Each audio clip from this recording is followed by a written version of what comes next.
conditioning level that we're able to achieve with a lot of the guys. I think the commitment has been good. So we had a really good off-season program.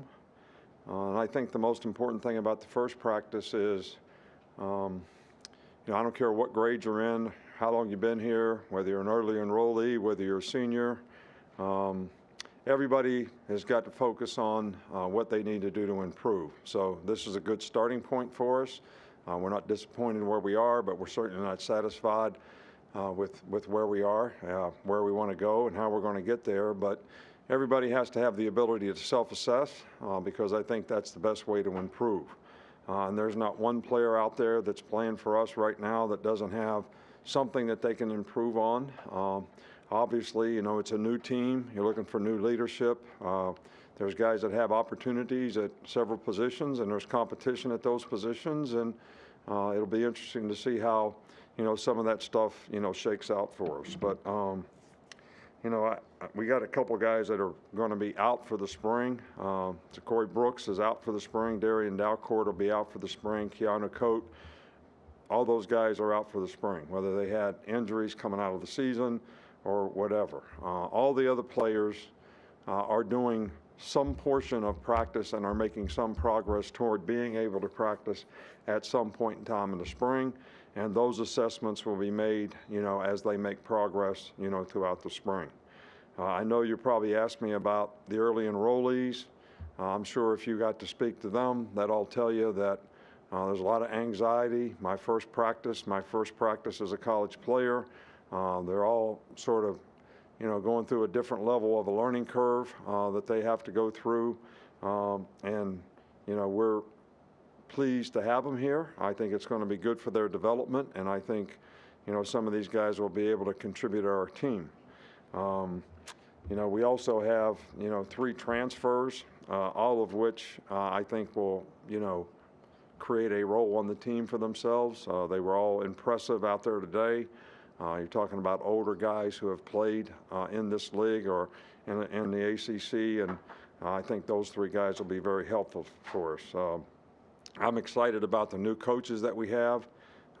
Every one of those guys have made a very positive contribution with their energy, enthusiasm, their knowledge, how they've helped contribute to, solving some of the issues and the problems that we sort of uncovered in self-scout in terms of things that we need to improve on. So we're excited about the staff. We're excited about the new enrollees. We're excited about the transfers. Nobody likes it that you have guys that, can't go out there and practice. But we also have to think about how we're going to get these guys ready to play next season. So all in all, I'm very encouraged by, sort of the effort, energy, attitude that, the players have had, and it's a fun group to coach. We'll start in the back with Mike. Wanted to ask about the analyst hires that you made between Zach Mettenberger and Todd Grantham and Derek Dooley. Well, Todd Grantham and Derek Dooley have worked for me before. I've known Zach Mettenberger for a long time.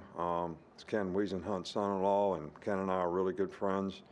And Derek has worked for me in the past. He's been an offensive coordinator in this league. He's coached in the league. Todd's been a defensive coordinator, in college in this league for a long time. So those guys can, add significant knowledge and experience to help solve some of the issues and problems that we have. And I think, Zach is a very, very good young guy who's very bright and has a bright future. And I'm sure he's going to learn, and he's got great work ethic, and he's been very committed to doing a good job since he's been here. In the middle with Aaron. Kendall Randolph is a guy that's been in the program now 6 years. He can play tackle for you. He can flex out and play tight end. What kind of versatility is he bringing? What kind of example does he set? Because he does whatever you guys ask him to do for the other guys that can sort of have that sort of mindset on the team. Well, I really love it when, guys like Kendall Randolph, show great resiliency, perseverance to continue to want to try to develop as players, make a commitment to the team to do whatever you need to do to help the team be successful. And, this is one of the guys that I'm most proud of in terms of where he came from when he was a young player to where he is now, to graduate, to become a leader, to set a really good example, to have, sort of great goals and aspirations for what he wants to accomplish in the future, and what his focus is and his commitment is to it. I think this is a great example of what college football should be, and he's created a lot of value for himself here by what he's developed into, and we're really, really proud of him, and I'm really happy to have him back. I think, the first thing we got to do is let him compete for a starting job in the offensive line, which is going to be our first priority for him in the spring. Go on the left, Chris.